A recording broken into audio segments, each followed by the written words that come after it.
Terkait Nasdem, paparnya, temuan survei sementara mencatat bahwa pasca deklarasi Anies Baswedan sebagai calon presiden cenderung tidak memberi efek elektoral bagi partai itu. Justru ada kecenderungan pemilih Nasdem hengkang dari Nasdem mengikuti gelombang arus mundur. Survei terbaru, Partai Nasdem langsung nyungsep terjun bebas di bawah ambang batas.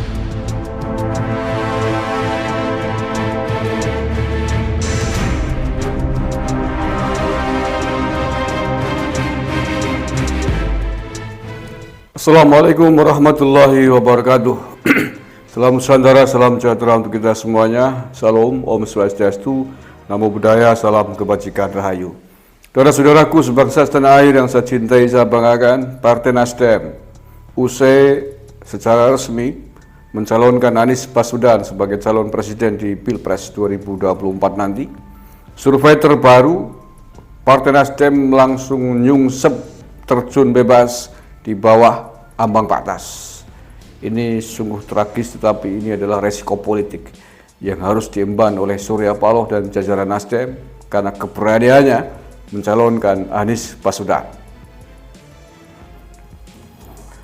Survei LSP PDIP tertinggi, Nasdem di bawah ambang batas parlemen. Ini diangkat oleh CNN. Hasil survei lingkaran suara publik atau LSP mencatat bahwa PDI Perjuangan menjadi partai dengan elektabilitas tertinggi. Di sisi lain, elektabilitas Nasdem berada di bawah ambang batas parlemen. Direktur Riset dan Kajian LSP Indra Nuryadin menjelaskan, PDI Perjuangan mencatat elektabilitas sebesar 22,1%. Kemudian disusul oleh Gerindra dengan 19,3%, Demokrat 8,1%, Golkar 7,8%, PKB 7,1%, PKS 5,6%, dan Nasdem 3,9%. Artinya apa? Nasdem di bawah 4%, di bawah ambang batas yang ditentukan. Memprihatinkan. Perindo dengan 3,3% untuk sementara masih dapat melewati elektabilitas P3 dan PAN, kata Indra Nuryadin dalam pemaparan secara daring pada hari Sabtu kemarin dilansir oleh CNN Indonesia. Terkait Nasdem, paparnya, temuan survei sementara mencatat bahwa pasca deklarasi Anies Baswedan sebagai calon presiden cenderung tidak memberi efek elektoral bagi partai itu. Justru ada kecenderungan pemilih Nasdem hengkang dari Nasdem mengikuti gelombang arus mundur para pengurus Nasdem pusat dan beberapa provinsi dan kabupaten kota. Pendukung Anies pun menolak pencapresannya oleh Nasdem. Jelas Indra. Survei ini dilakukan pada periode 1 hingga 10 Oktober 2022 dengan jumlah dan sebaran sampel 1.230 sampel dan tersebar di 34 provinsi di Indonesia. Kriteria sampel sendiri berusia 17 tahun ke atas atau sudah pernah menikah. Jadi surveinya masih sangat baru ya, tanggal 1 sampai 10 Oktober, sangat baru, survei terbaru. Ya, sekali lagi Nasdem harus menanggung resiko pahit, menanggung konsekuensi pahit atas keputusan politiknya Surya Paloh. Ya, berani membuat keputusan politik, berani menanggung resiko. Hanya persoalannya adalah apakah kepentingan Surya Paloh, baik kepentingan pribadi, kepentingan politik, sejalan dengan kepentingan para pengurus dan kader Nasdem yang lain. Hanya para kader Nasdem yang tahu. Silakan Anda punya otoritas untuk membuat keputusan. Mau dilanjutkan atau mau mundur dari Nasdem, itu juga otoritas Anda. Mau meneruskan mencalonkan Anies Baswedan, itu juga otoritas Partai Nasdem.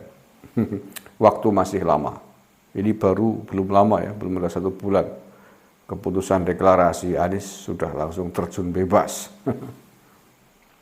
Sementara itu, survei nasional Litbang Kompas mencatat sebanyak 49,5% responden menilai deklarasi Anies sebagai calon presiden 2024 yang diusung Nasdem turut menaikkan elektabilitas partai itu jelang pemilu 2024. Wah, ini survei Litbang Kompas malah sebaliknya ya. Ya oke lah. Saya lanjut. Ya karena survei itu walaupun tidak mutlak benar, tapi kalau survei itu objektivitas biasanya mendekati hal yang benar. Oke, saya lanjutkan surveinya Kompas ini. Survei itu dilakukan terhadap 508 responden. Survei itu dilakukan terhadap 508 responden dari 34 provinsi di Indonesia pada 4-6 Oktober 2022. Sampel ditentukan secara acak dari responden panel Litbang Kompas sesuai proporsi jumlah penduduk di tiap provinsi dengan tingkat kepercayaan 95%. Dari hasil survei, Litbang Kompas menyimpulkan Nasdem bakal memperoleh suara lebih banyak usai partai itu mendeklarasikan Anies sebagai capres pada 3 Oktober lalu. Sebanyak 49,5% yakin suara Nasdem akan naik, tulis hasil survei tersebut yang diakses pada hari Senin 10 Oktober. Oke, kita akan melihat apakah survei LSP yang mendekati benar ataukah survei Litbang Kompas. Tapi fakta yang sudah muncul di permukaan adalah mundurnya sejumlah fungsionaris Partai Nasdem, baik yang di tingkat pusat maupun di tingkat daerah. Dan saya kira seiring waktu kita juga akan melihat pengaruh elektoral dari partai ini ketika sudah hiruk pikuk kampanye Anies dideklarasikan di sejumlah daerah pasca Anies Baswedan tidak lagi menjabat sebagai Gubernur DKI Jakarta. Dan kita juga akan melihat, saya penasaran seperti apakah gaya kampanyenya para pengurus dan kader Nasdem menjagokan, mengkampanyekan, menjual Anies secara politik di tengah-tengah masyarakat. Apakah akan meniru gaya kampanyenya kelompok-kelompok yang dulu 2017 mensukseskan Anies Baswedan sebagai Gubernur DKI, ataukah akan meniru gaya kampanyenya politisi Gerindra pada saat Gerindra mengusung Prabowo kemarin didukung oleh kelompok 212. Kalau alam biswab kita akan melihat, mengamati bersama-sama, dan setelah itu terserah Anda untuk menentukan maukah khususnya yang sudah mendukung Nasdem ya, terus untuk mendukung Nasdem ataukah mau mundur. Kita akan melihat dinamika politik dari hari ke hari yang semakin menarik. Terima kasih. Assalamualaikum warahmatullahi wabarakatuh. NKRI harga aman.